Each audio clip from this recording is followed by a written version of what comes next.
શ્રી વલ્લભાધીશ ગિરિરાજ ધરણ કી જય.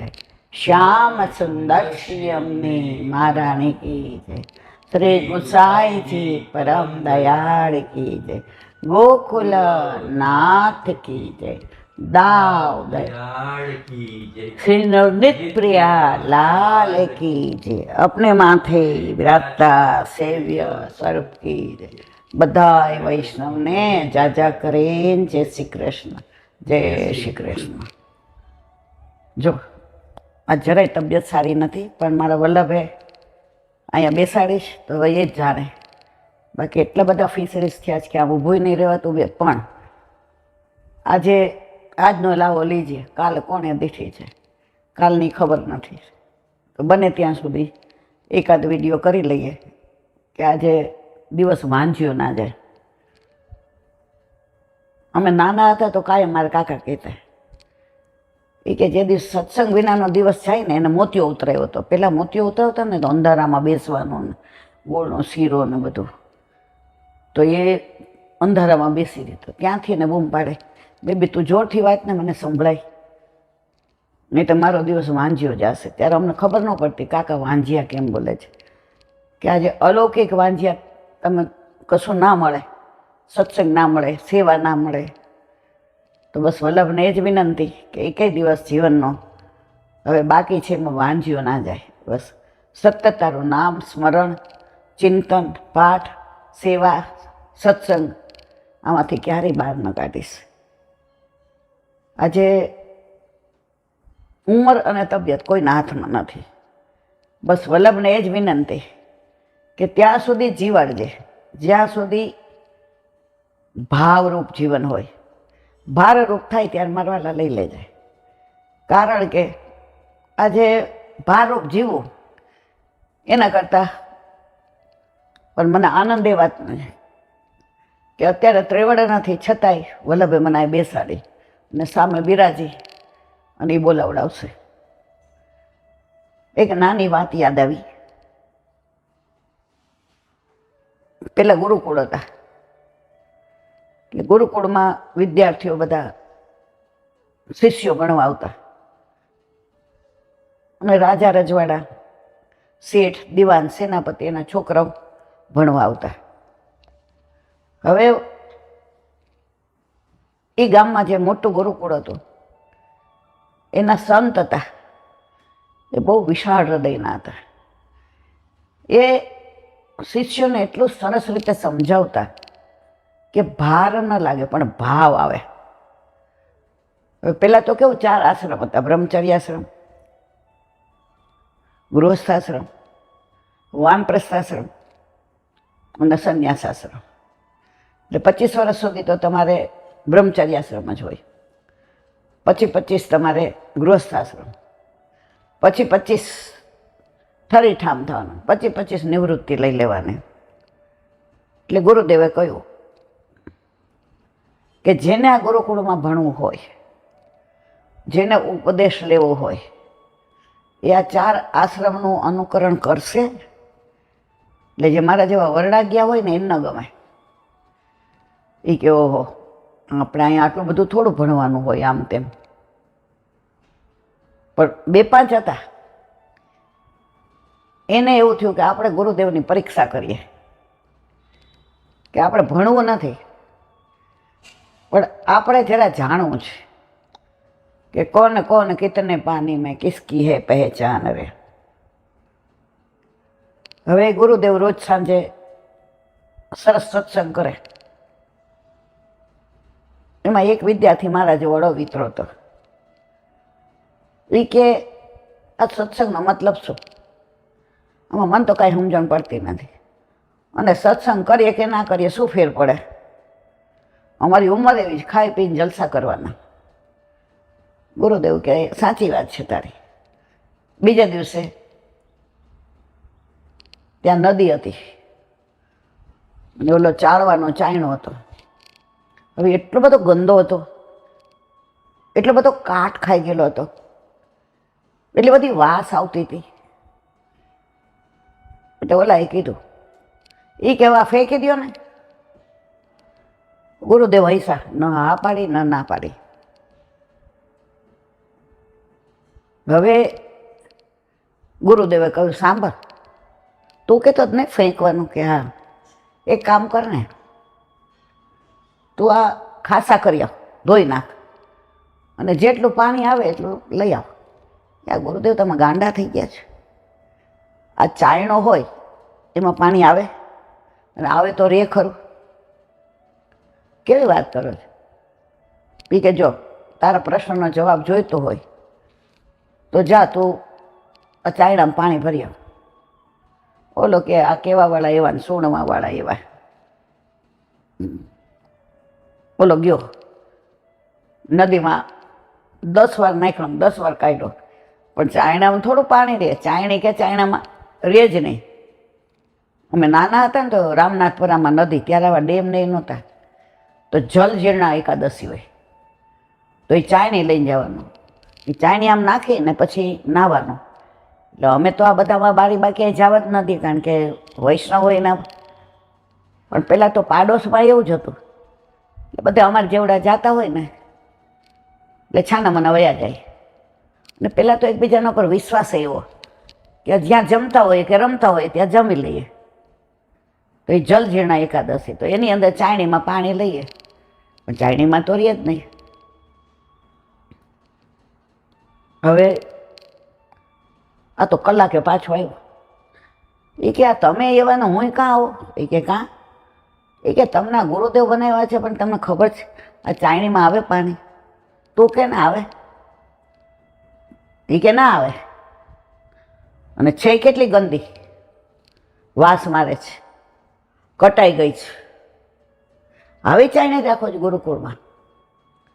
કારણ કે એ દીવાનનો છોકરો હતો.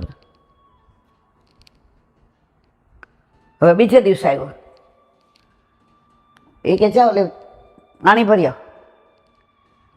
હવે ગુરુદેવની સામે બોલાય નહીં. રાજા રજવાડાની એટલી બીક, એટલે કે આમનું તો મગજ ફરી ગયો છે.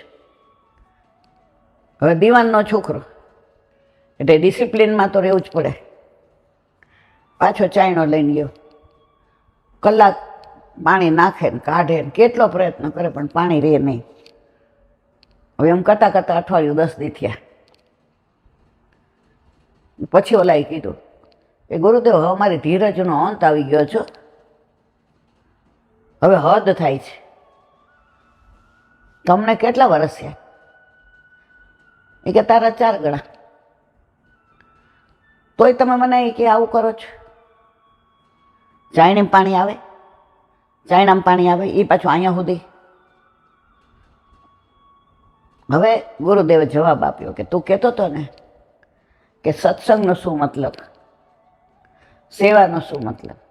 સાંભળ, પહેલે દિવસે આ ચાયણો તે લીધો ત્યારે કાંટવાળો હતો? હા. ગંદો હતો? હા. વાસ આવતી હતી? હા. અત્યારે કેવો થઈ ગયો? નવો નક્કોર, એકદમ સરસ થઈ ગયો. અને રોજ પાણી ઓલું ગળાઈને આવતું હતું. એટલે હવે તો આમાં પાણી ગાળીએ તો એ ચોખ્ખું ને સરસ આવે. સાંભળ, તે શું કીધું? ફેંકી દેવાનો. હવે ફેંકી દીધો હોત તો ચાયણો આવો ચોખ્ખો થાત? તો તમે બધા શિષ્યો મારા અહીંયા છો, તમે બધા આવા દ્વેષવાળા, ક્લેશવાળા, પાપવાળા, પ્રપંચવાળા, અહંતાવાળા, મમતાવાળા, ઈર્ષાવાળા, હવે તમને મેં કાઢી મૂક્યા હોત તો? આ તમને અહીં રાખ્યા તો જેમાં ચાયણો ચોખ્ખો સરસ થઈ ગયો, નવો નક્કોર, એમ તમે બધા એવા થઈ ગયા. દીવાનના છોકરાએ આમ ચરણ પકડી લીધા ગુરુદેવના. એ કે સીધી રીતે સમજાવ્યું હોત ને તો હું માનત નહીં, તો હું તમારી સામે થઈ જાત. તમે એવું ઉદાહરણ આપ્યું કે મને ખબર પડી કે જો તમારે પવિત્ર રહેવું હોય, ચોખ્ખું રહેવું હોય, ધર્મિષ્ઠ રહેવું હોય તો રોજ સત્સંગ કરવો જ પડે. આજે હું આવી દવાખાનાથી તેમ થયું નથી, કોઈ જ જાઉં છું. પછી એમ થયું કે ના, અડધો કલાક તો અડધો કલાક. કારણ જીવનના બધા દિવસો તો ઘણા બધા નકામા ગયા. નોકરી કરીને, ટ્યુશન કર્યા ને, છોકરાઓ ભણાવ્યા ને, કંઈક કર્યું, કાંઈ હાથમાં આવ્યું. હવે સમજણ પડી ત્યારે મોડું થઈ ગયું છે.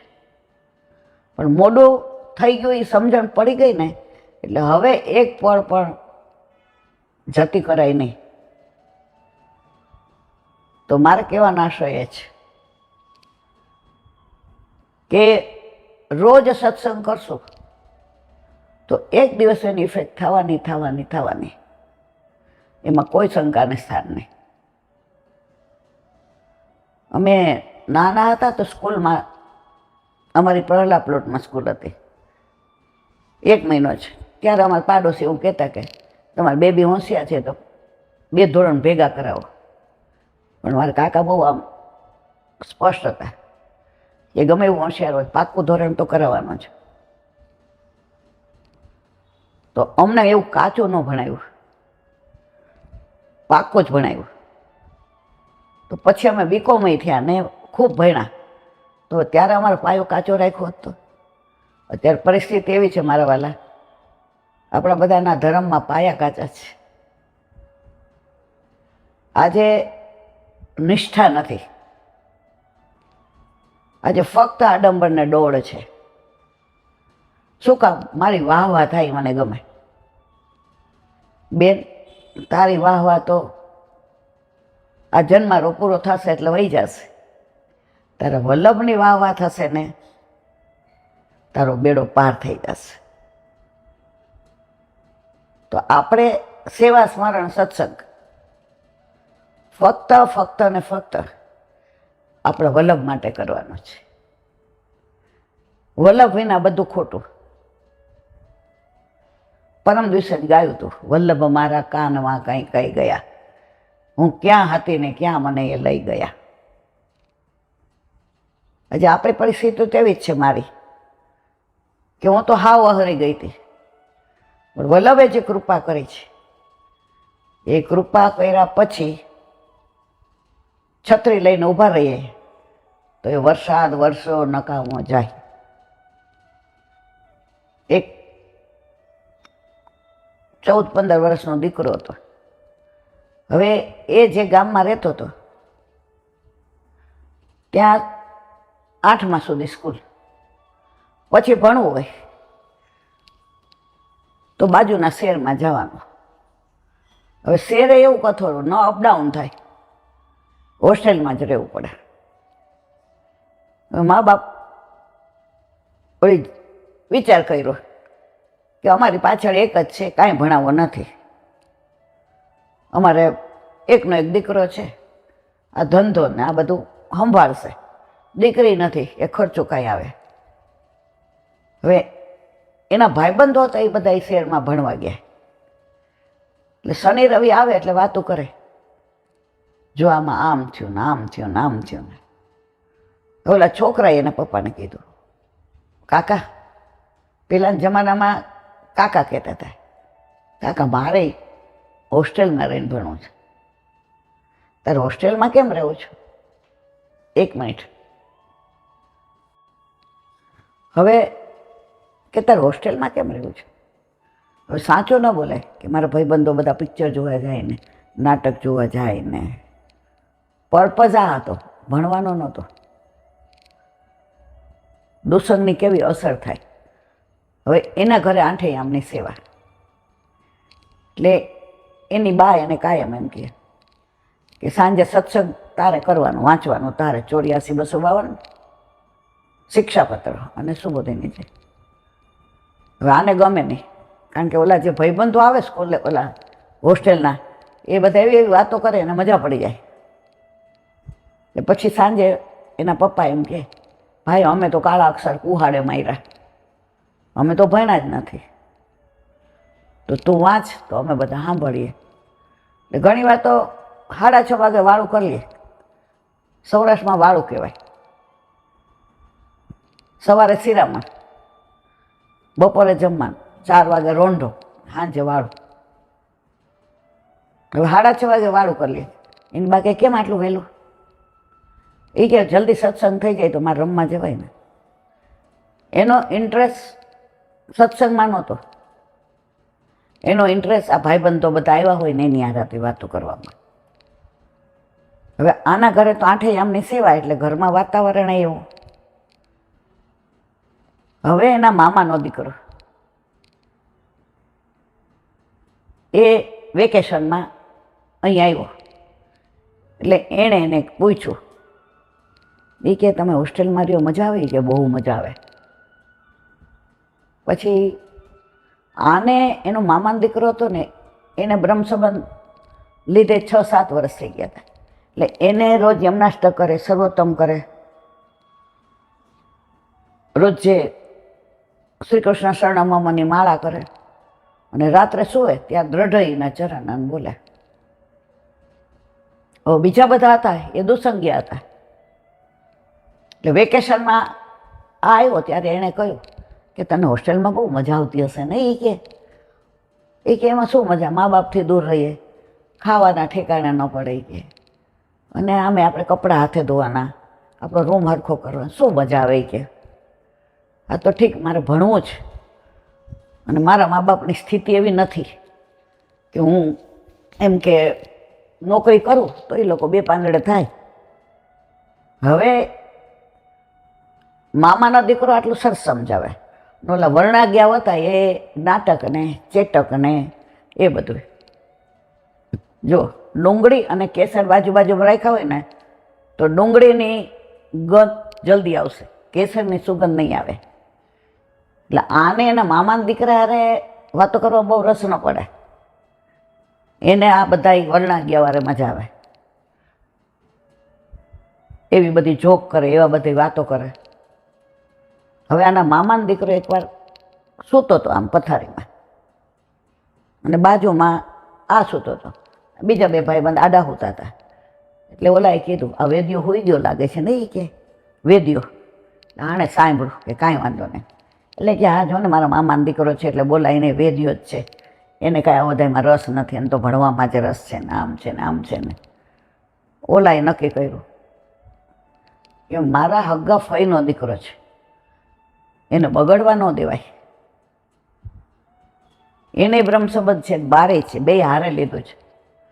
હવે જો દુસંગ કેવી અસર થઈ, બોલો રાતના બધી વાતો, બધું નોનવેજ જોક ને આમ તેન બધું. આણે શરૂ કર્યું એકવાર રાતના ઊંઘ નહોતી આવતી એટલે કે મુન્ના ચલ તને એક ઠાકોરજીની વાર્તા કરું. એ કે હું તું તે યાર, તને હોસ્ટેલમાં રહીને ઠાકોરજીની વાતો યાદ આવે છે? જરાક આમ લિજ્જતદાર જવા દે. એટલે લિજ્જતદાર એટલે સમજી જવાનું. એટલે ઓલો કે ના એવું નથી મારી પાસે. પછી 2-3 વાર આવું થયું એટલે એના મામાના દીકરાએ નક્કી કર્યું કે આને બગડવા તો દેવો જ નથી. મારા ફઈ ફૂવા બિચારા હાવ ભોળા છે. એટલે એકવાર રાતના ઓલા બધા ગયા હોસ્ટેલમાં પાછા. એટલે આ 2 દી રોકાણો. એટલે કે તારે નથી જવું? એ કે ના આપણે 2 હારે રહીએ. 2 દિવસ રહ્યો.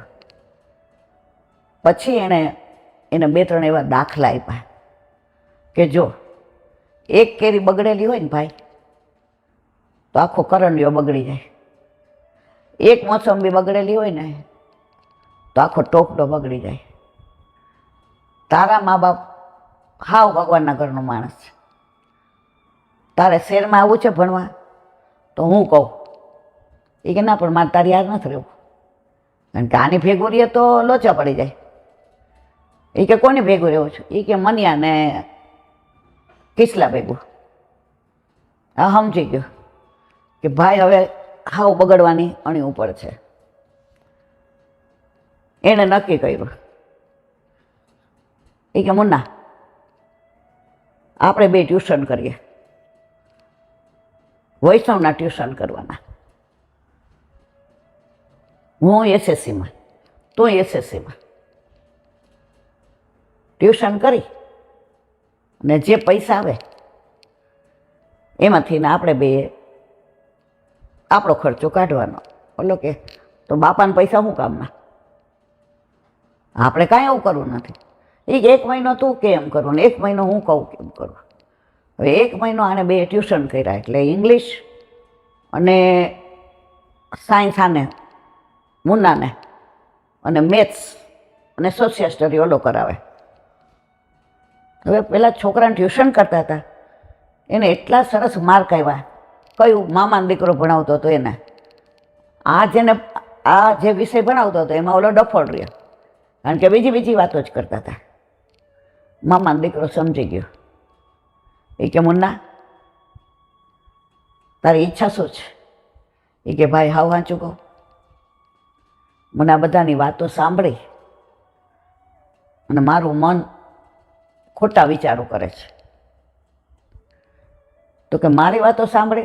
એ કે તારી હારે હોવ ને એટલી વાર સારા વિચારો આવે છે. ગુરુદેવ પાસે લઈ ગયો, ગુરુદેવને વાત કરી. ગુરુદેવે કીધું કાંઈ વાંધો નહીં, જો તારે રોજ સાંજે અહીં આવવાનું અને લાલનને ભણાવવાના. હવે લાલનને ભણાવવાના હોય એટલે તો ઊંચું નીચું થવાય નહીં, આગું પાછું થવાય નહીં. એટલે આણે એમ કીધું કે જે મને ભણાવ, એ કે જેવું આવડે એવું પણ તારે ભણાવવાનું. ગુરુદેવ કેટલા હિતનો વિચાર કરે છે, કેવા આપણા સુખનો વિચાર કરે છે. હવે રોજ સાંજે શેન આરતી થઈ જાય એટલે મુન્નો આવે, એટલે લાલન આવીને બેસશે, હાલો. લાલન નાના હતા. ગુરુદેવને ચિંતા જરાય નહોતી થતી કે આ જીવ ઊંચો છે પણ દુસંગ લાગી ગયો છે. રોજ જે ઓલો ભણાવે, કોણ? મુન્નો. અને લાલન રોજ ભણે. હવે લાલનને જે માર્ક આવતા હતા એના કરતાં ડબલ માર્ક આવ્યા, કારણ કે ગુરુદેવ હાલતા ચાલતા ન જ. તો પછી ગુરુદેવે કહ્યું સાંભળ, તારા ભણાવવાથી લાલન આટલા હોશિયાર બન્યા, તો તું રિયલમાં ભણતો હોય તો? એ ગુરુદેવ હું સાચું કહું, આ બધા ભાઈબંધો મને આવી વાતો કરે છે. કે મેં તને પહેલાં જ કીધું કે ડુંગળી અને કેસર ભેગું હોય તો ડુંગળીની ગંધ આવશે, કેસરને નહીં આવે. હવે તારે જે સમજવું હોય એ સમજી જાય. ત્યારથી એણે નક્કી કર્યું કે આજ પછી ક્યારેય મારે હોસ્ટેલમાં જવું નથી અને આ દુસંગ મારે કરવો નથી. તો જો દુસંગ લાગતા વાર નથી લાગતી, સત્સંગ ફલિત થતા વાર લાગે છે.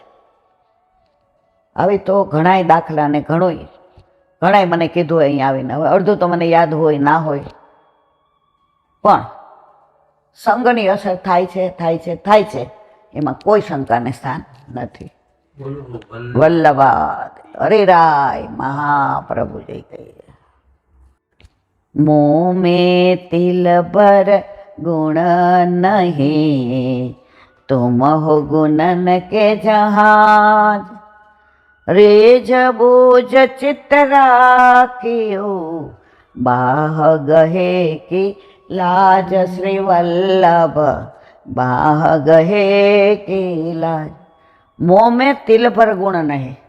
હરિરાયજી કે મારામાં તલ ભર પાણ ગુણ નથી. કેટલા અવગુણ હશે મારામાં? તલ ભર ગુણ. તુમ હો ગુણન કે જહાજ.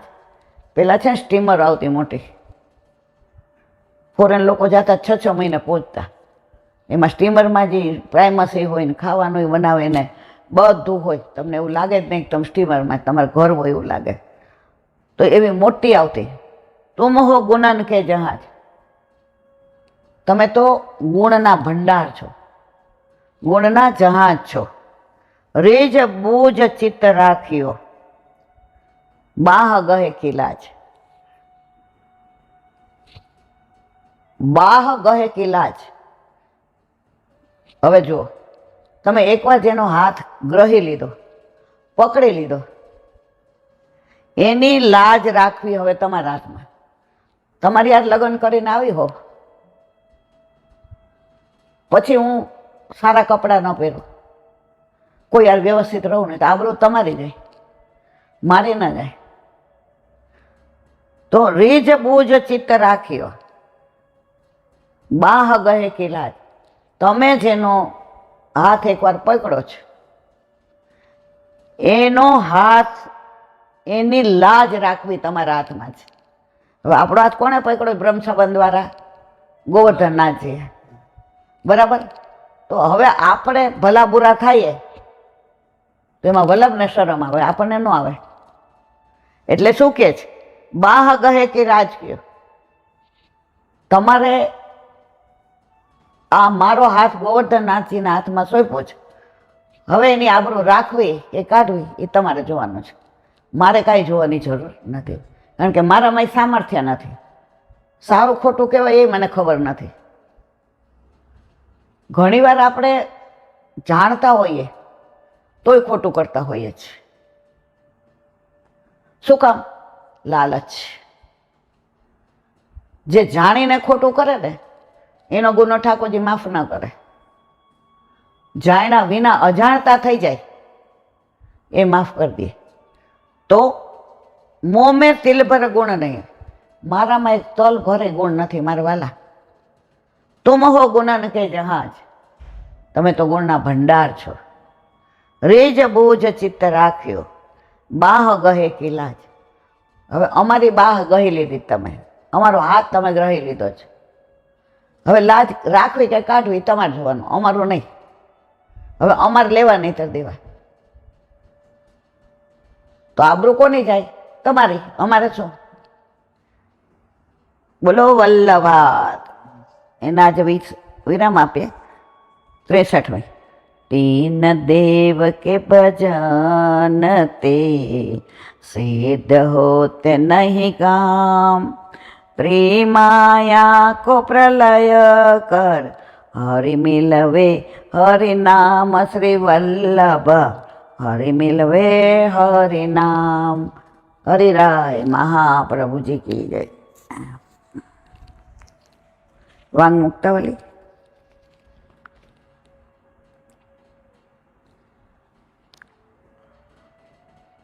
प्रमेव बलभस्सु निरोध ग्रभुणाम कृत तत्वस्वरूपम तु भावेनुभावतु तदान्मन.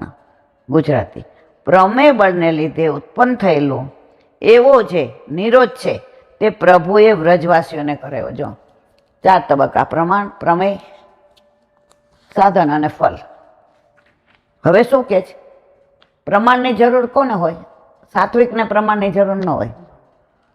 हवे आपणे काश्मीर गया, આપણે કઈ કાશ્મીર બહુ સરસ, ત્યાં દાલ સરોવર સરસ, ટુલિપ ગાર્ડન સરસ.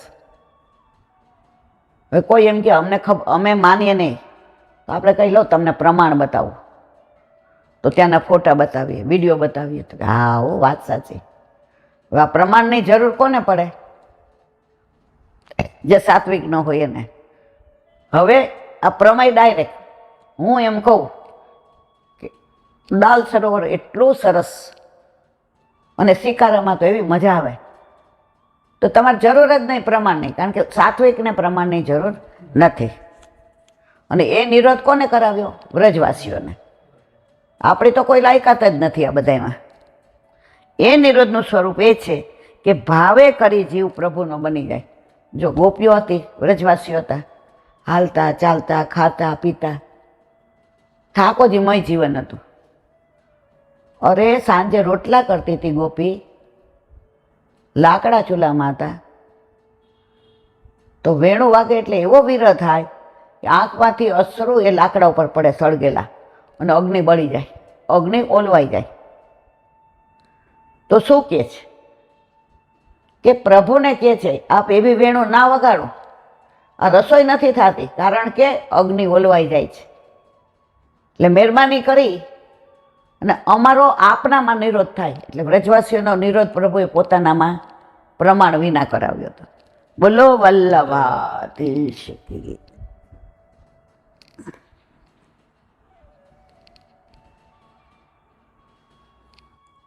વલ્લભાધીશ કી જય. સુબોધીનીજીનું પાન વલ્લભ કરાવે તો થાય, આને સ્પર્શ કરવો આપણા બસની વાત નથી.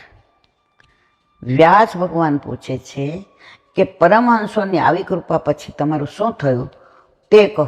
માટે કહે છે એનૈવાહમ ભગવતો વાસુદેવસ્ચ વેદસ માયનુભાવમિદમ એન ગચ્છતિ તત્પદમ.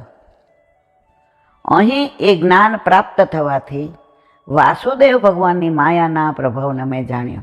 કોણ કહે છે? નારદજી કહે છે. કોને કહે છે? વ્યાસજીને. એને જાણવાથી ભગવાનના ચરણ કમળમાં આશ્રય મળે છે. સુબોધિનીજી, ભગવતો વાસુદેવસ્ય, ભગવાન વાસુદેવ છે. આશ્ચર્યની વાત છે કે હૃદયમાં વિદ્યમાન હોવા છતાં ભગવાનની સ્ફૂર્તિ થતી નથી. એ માયાનો પ્રભાવ છે. જેમ લખવામાં મગ્ન નિરાળ વ્યક્તિને હૃદયસ્થ ભાવોની સ્ફૂર્તિ થતી નથી, તેમ વાસુદેવ ભગવાન હૃદયમાં હોવા છતાં એમના જ્ઞાન વિના સ્ફૂરતા નથી. માત્ર માયાનું ભાવના જ્ઞાનના ક્રમને જાણીને લેવાથી કોઈ પણ પ્રયત્ન કર્યા વિના ભગવાનના ચરણ કમળનો આશ્રય પ્રાપ્ત થાય છે. આ પ્રમાણે ભગવાનના ચરણ કમળનો આશ્રય પ્રાપ્ત થાય ત્યાં સુધી સાધનોનું નિરૂપણ કર્યું. ત્યાં શંકા થાય કે કર્મ કાળ વગેરે બાધક હોવાથી તે મધ્ય એ પાતી ખીલ ચાપ સેવ મરકહ. શ્લોક 24માં કહેલો સાધનો કેવી રીતે થઈ શકે? ત્યાં કાળનો પ્રતિબંધ ન હોય તો ઉપાય બતાવે છે.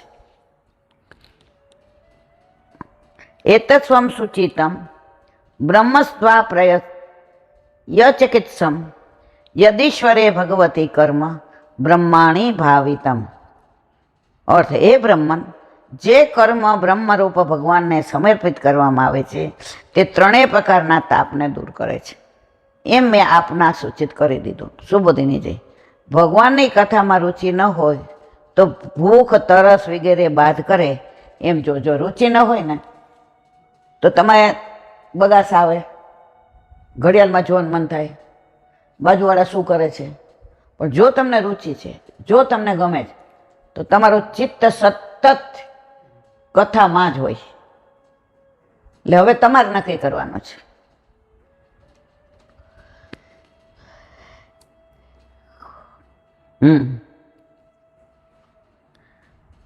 આ પ્રમાણે ભગવાનના ચરણ કમળનો આશ્રય પ્રાપ્ત થાય ત્યાં સુધી સાધનોનું નિરૂપણ કર્યું. ત્યાં શંકા થાય કે કર્મ કાળ વગેરે બાધક હોવાથી તે મચ્છેતા અખિલ ચાપ અને ભર્ક માં કહેલા સાધનો કેવી રીતે થઈ શકે? ત્યાં કાળનો પ્રતિબંધ ન થાય તો તેનો ઉપાય બતાવે છે. એત સંસુચિત બ્રહ્મસ્થાપત્રય ચિકિત્સામાં યદીશ્વરે ભગવતી કર્મ બ્રહ્માણી ભાવિતમ. હે બ્રહ્મન, જે કર્મ બ્રહ્મરૂપ ભગવાનને સમર્પિત કરવામાં આવે છે તે ત્રણેય પ્રકારના તાપને દૂર કરે છે. એમ મેં આપને સૂચિત કરી દીધું. સુબોધિનીજી, ભગવાનની કથામાં રુચિ ન હોય તો ભૂખ તરસ વગેરે બાદ કરે એમ જોવા મળે છે. તેમજ અદ્રષ્ટ દ્વારા કર્મ અને કર્મ દ્વારા હેતુસર કાલ પણ બાધા કરે છે. તેમાં પહેલા દેખાતા પ્રતિબંધ જ દૂર કરવા જોઈએ. આ પ્રતિબંધ ત્રણ પ્રકારના છે: આધિ ભૌતિક, આધિ આધ્યાત્મિક અને આધિ દૈવિક. નારદજીએ પ્રાચીન રહી રાજાને ચોથા સ્કંધના 29મા શ્લોકમાં 29મા અધ્યાયમાં 41 શ્લોકમાં કહ્યું છે, એતર ઉપદ્રમુ નિત્યમ જીવ લોક સ્વભાવ જય ન કરોતી હરેનું કથામૃત નિરોધિત. દરેક જીવ ભૂખ તરસ વગેરેથી દુઃખી થયેલો છે. દરેક જીવ ભૂખ તરસ વગેરેથી દુઃખી થયેલા છે. તેથી ભગવાનના કથારૂપ અમૃતમાં પ્રીતિ કરતા નથી. માટે પહેલાં તે પ્રતિબંધને દૂર કરવા જોઈએ. અને જો સત્સંગ થવાથી કથા સાધનરૂપ કહેલી છે, પણ સત્સંગ એક પુરુષથી થઈ શકતો નથી. જો સત્સંગમાં એકની સામે એક જોઈએ. હું એકલી આમ ભીથારે બોલી રાખું તો એનો કોઈ મતલબ નથી. એટલે કોઈ સ્વતંત્ર સાધન કહેવું જોઈએ. તે આગળ ઉપર કહેવામાં આવશે. સંસુચિતમ સમ્યક સૂચિતમ, મેં સારી રીતે તમને સૂચવ્યું છે. એટલે કે સ્પષ્ટ ખુલ્લે ખુલ્લા કહ્યું નથી, પણ એમાં સંદેહ પણ ન રહે એમ સૂચવ્યું છે. તમને એનું જ્ઞાન થઈ જશે, કેમ કે તમે બ્રહ્માંડ બ્રહ્મરૂપ છો. વિવરણ: સ્કંદ 4 અધ્યાય 29માં નારદજીનો ઉપદેશ વાંચવા ભલામણ છે. બોલો વલ્લભાધીશ કી જય. શ્રીમદ ભાગવત અને મારે चंद्र सरोवर पे सूरदास जी के द्वार पे मेरा दंडवत प्रणाम। सुरभि कुंड पे परमानंद दास जी के द्वार पे मेरा दंडवत प्रणाम। जमुना जमुनावता पे शंकरसन कुंड पे कुंभन दास जी के द्वार पे मेरा दंडवत प्रणाम। बिच्छू कुंड पे कृष्णदास जी के द्वार पे मेरा दंडवत प्रणाम। कदम खंड कदम खंडी पे गोविंद स्वामी के द्वार पे मेरा दंडवत प्रणाम। अप्सरा कुंड पे चित्त स्वामी के द्वार पे मेरा दंडवत प्रणाम। मानसी मानसी गंगा पे नंददास जी के द्वार पे मेरा दंडवत प्रणाम। अप्सरा कुंड पे चित्त स्वामी के द्वार पे मेरा दंडवत प्रणाम। रुद्र कुंड पे चत्रभुदास जी के द्वार पे मेरा दंडवत प्रणाम। વ્રજ વિલાસ વ્રજની ગોપિકાઓને મારા દંડવત પ્રણામ. હે વલ્લભ, સવારથી અત્યાર સુધી સેવા સ્મરણ સત્સંગ જે પણ તે કરાવ્યું તે તારા ચરણારવિંદમાં સમર્પણ કરું છું. ભૂલ અપરાધ થઈ હોય તો ક્ષમા કરજો. બોલો વલ્લભાધીશ કી જય. હૃદયન ચરણા હૃદયન ચરણ કેરો શ્રી વલ્લભનક ચંદ્ર છટાભિન સબ જુગ માજ અંધેરો ભરોસો દ્રઢયન ચરણ કેર साधन और नहीं आकलिबे जासु होय निवेरो सूर्य का कहे द्विविध आंधरो बिना मोल को चेरो भरोसो दृढ़ चरण દ્રઢયન ચરણ દ્રઢયન ચરણ કે. આજનો આ સત્સંગ મારા વલ્લભના ચરણારવિંદમાં સમર્પણ કરું છું. ભૂલ અપરાધ થઈ હોય તો ક્ષમા કરજો. આ મારા વલ્લભની વાણી અને ભૂલો એ મારી. બોલો વલ્લભાધીશ. બધા વૈષ્ણવને જાજા કરીને જય શ્રી